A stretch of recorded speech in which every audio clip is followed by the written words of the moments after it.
रात का सन्नाटा चारों ओर फैला हुआ था। ट्रक हाईवे पूरा सुनसान था। चारों ओर ठंड से हाड़ कपा देने वाली ठंड चल रही थी। हाईवे के चारों ओर घना जंगल था। उसी हाईवे पर एक मर्सिडीज दौड़ रही थी। उसमें 3 लोग सवार थे, राहुल, निधि और उनकी 10 साल की बेटी तानिया। राहुल अपने दोस्त सैफ के घर ईद की पार्टी में शामिल होने के लिए गया था और पार्टी करके घर लौट रहा था। निधि ने मुस्कुराकर ड्राइव करते हुए राहुल से कहा, कुछ भी कहो राहुल, आज तो ईद की पार्टी में मजा आ गया। हाँ, मेरा दोस्त बहुत ही बिंदास और हंसी मजाक करने वाला व्यक्ति है। मैंने देखा उसके घर पर शहर की एक से एक बड़ी हस्ती थी, मगर फिर भी वो उन सबको इग्नोर करके हमें इम्पोर्टेंस दे रहा था। हाँ, देगा क्यों नहीं, आखिर मेरा दोस्त जो है। सच में राहुल, अमेरिका से इंडिया लौटकर बहुत अच्छा फील हो रहा है। वैसे तुम्हारा दोस्त सचिन अभी तक नहीं आया अमेरिका से? निधि की बात सुनकर राहुल चौंक कर बोला, ओह शिट यार, उसका फोन आया था कि वो इंडिया आ रहा है। उसने बोला था कि मुझे एयरपोर्ट पर पिक कर ले। निधि बहुत नाराज होगा वो। कोई बात नहीं, उससे बोल देना कि तुम्हें बिल्कुल याद नहीं रहा और फिर तुम्हें सैफ की इनवाइट की हुई ईद पार्टी में भी तो शामिल होना था। निधि ने इतना बोला ही था कि उसकी बेटी तानिया ने अपनी माँ की ओर देखकर कहा, मुझे भूख लगी है माँ, और प्यास भी। तानिया की बात पर निधि ने बुरा सा मुंह बनाकर उसकी ओर देखकर कहा, पार्टी में तो इतना खाया था तुमने, फिर भी भूख लगी है। निधि की बात पर तानिया ने मासूम सा चेहरा बनाकर कहा, कोई बात नहीं मम्मी, मुझे पानी ही पिला दीजिए।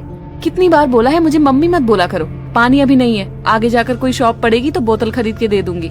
निधि की बात पर राहुल ने मुस्कुराकर कहा, छोटी बच्ची है निधि, इतना नाराज होना सही नहीं है। राहुल ने इतना कहा ही था कि अचानक एक काली परछाई राहुल की कार के सामने आकर खड़ी हो गई।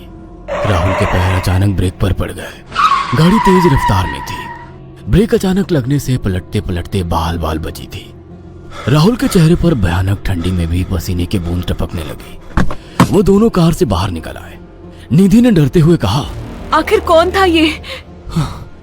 ऐसा लगा जैसे कि कोई भयानक काली परछाई मेरे कार के सामने आकर खड़ी हो गई हो। वो दोनों काली रात के सन्नाटे में इधर उधर देखने लगे। तभी निधि को एक घने पेड़ के पास 2 चमकीली हुई आंखें दिखाई दी। उसकी आंखें बिल्कुल भेड़ियों की तरह लग रही थी।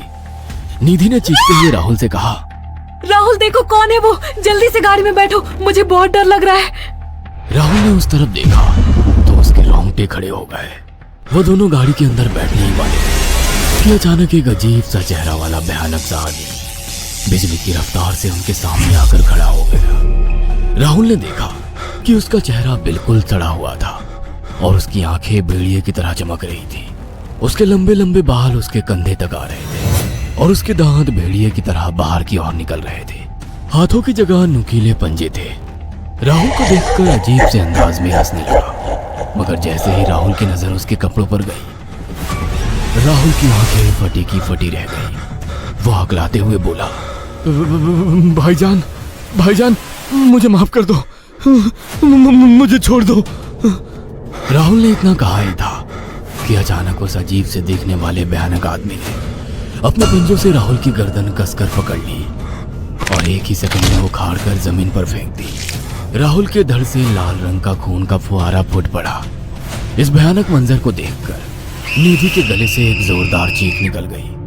निधि इससे पहले भागती कि अचानक उस भयानक दिखने वाले आदमी ने निधि को पकड़ लिया और अपने नुकीले पंजे उसके पेट में गड़ा दिए और उसकी अतड़ियां बाहर निकाल दी। निधि की एक दिल दहला देने वाली चीख सन्नाटे को चीर गई। अचानक हवा का एक बवंडर उठा और वो भयानक सा दिखने वाला व्यक्ति देखते ही देखते बवंडर के साथ गायब हो गया। तानिया ने डरते डरते निधि के मोबाइल से पुलिस और सैफ को बुला लिया और कुछ ही देर में वहां चारों ओर पुलिस की गाड़ियां थी।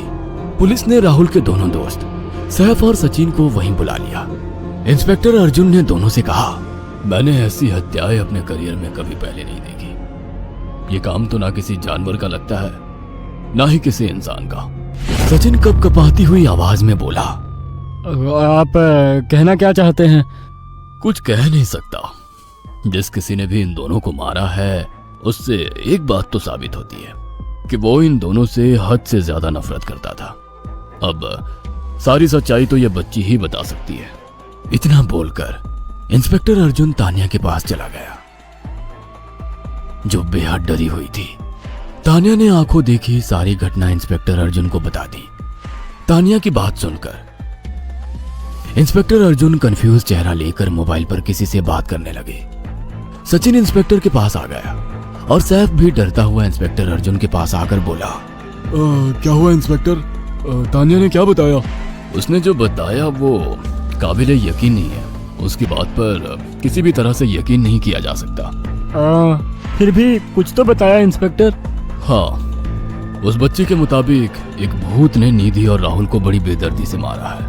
इंस्पेक्टर की बात सुनकर दोनों बुरी तरह से चौंक गए। क्या मतलब है इस बात का? बच्ची बेहद डरी हुई है। हम आगे की तफ्तीश जारी रखेंगे। निधि और राहुल तो चले गए, अब तानिया को मैं रख लूंगा। नहीं नहीं, राहुल मेरा अच्छा दोस्त था। तानिया अब मेरे साथ रहेगी। देखिए, बच्ची के माँ बाप अब इस दुनिया में नहीं है और आप दोनों भी शादीशुदा है। मुझे नहीं लगता कि आप दोनों बच्ची की सही से देखभाल कर सकते हैं। मेरी कोई औलाद नहीं है। मैंने अपनी पत्नी को फोन कर दिया है, वो भी IPS ऑफिसर है। ये बच्ची आज से मेरे साथ रहेगी। उसका मासूम चेहरा मेरे दिल में उतर गया है। अब तुम दोनों जा सकते हो। पूछताछ के लिए मैं जब भी तुम्हें बुलाऊं तुम दोनों आ जाना। इंस्पेक्टर ने ये बात बोली ही थी कि अचानक वहां पर मौसम बदल गया। चारों ओर काली घटाएं छा गई और एक भयानक बवंडर उठा और देखते ही देखते सब पुलिस वालों के सामने वो भयानक चेहरे वाला आकार सबके सामने खड़ा हो गया। उसको देखकर सबके रोंगटे खड़े हो गए। देखते ही देखते उसने अपने भयानक पंजे सैफ की आंखों में डालकर उसकी आंखें निकाल ली। सैफ ने चीखते हुए वहीं दम तोड़ दिया। उस भयानक आदमी को देखकर सचिन उसके पैरों पर गिर गया। तुम तो भाईजान से कपड़े पहने हो। मैं समझ गया, तुम भाईजान हो। मुझे माफ कर दो भाईजान, मुझे यहाँ से जाने दो। मैंने कुछ नहीं किया था। वो भयानक चेहरे वाला गुर्राते हुए बोला, बता इन सबको कि ये सब इतनी भयानक मौत क्यों मरे। सचिन दौड़ता हुआ इंस्पेक्टर अर्जुन के पास गया और बोला, मैं जानता हूँ इसने इन तीनों को क्यों मारा। इसका नाम भाईजान था। जब ये जिंदा था ये किसी का भाई किसी की जान था। बहुत साल पहले ये हम सबका बहुत अच्छा गहरा दोस्त और बिजनेस पार्टनर था। ये सबकी बहुत मदद किया करता था। इसकी प्यारी सी बेटी थी तानिया, जो इस वक्त कार के अंदर बैठी हुई है। ये इसी की बेटी है। भाईजान अपने सारे पैसों से एक बहुत बड़ा हॉस्पिटल खोलना चाहता था जिससे गरीबों का मुफ्त इलाज किया जा सके, मगर हम तीनों इसके लिए तैयार नहीं थे। हमारी नीयत उसकी दौलत पर खराब थी और एक दिन हम सब धोखे से ईद के दिन भाईजान को यहाँ ले आए और इसे मारकर फेंक दिया। तो फिर तुम सबने इसकी बेटी को क्यों जिंदा छोड़ दिया? हमें बाद में पता लगा कि भाईजान ने सारी जायदाद अपनी बेटी के नाम कर दी है, इसीलिए हमने भाईजान की पत्नी को भी मार दिया। और तानिया का तुम 18 साल की उम्र पूरी करने का इंतजार कर रहे थे ताकि सारी जायदाद अपने नाम करा सको और बाद में उसे भी ठिकाने लगा सको। इसी के लिए तुम दोनों इस मासूम बच्ची को अपने साथ रखने की जिद कर रहे थे। जी, आपने बिल्कुल सही कहा। हम तानिया को भी इसी जगह लाकर मार देते। सचिन की बात सुनकर इंस्पेक्टर अर्जुन की आंखों में खून उतर आया। इंस्पेक्टर अर्जुन के कुछ कहने से पहले ही भाईजान बिजली की रफ्तार से इंस्पेक्टर अर्जुन की आंखों के सामने से सचिन को पकड़कर ले गया और उसके शरीर के टुकड़े टुकड़े कर दिए और हवा में उठे एक तेज बवंडर के साथ गायब हो गया। सारी घटना इंस्पेक्टर अर्जुन की आंखों के सामने हुई थी। तानिया को इंस्पेक्टर अर्जुन और उसकी पत्नी ने अपनी बेटी की तरह पाला। अगर आपको हमारी ये कहानी पसंद आई हो तो इसे लाइक और शेयर करना ना भूलें। साथ ही ऐसी और नई कहानियों के अपडेट्स पाने के लिए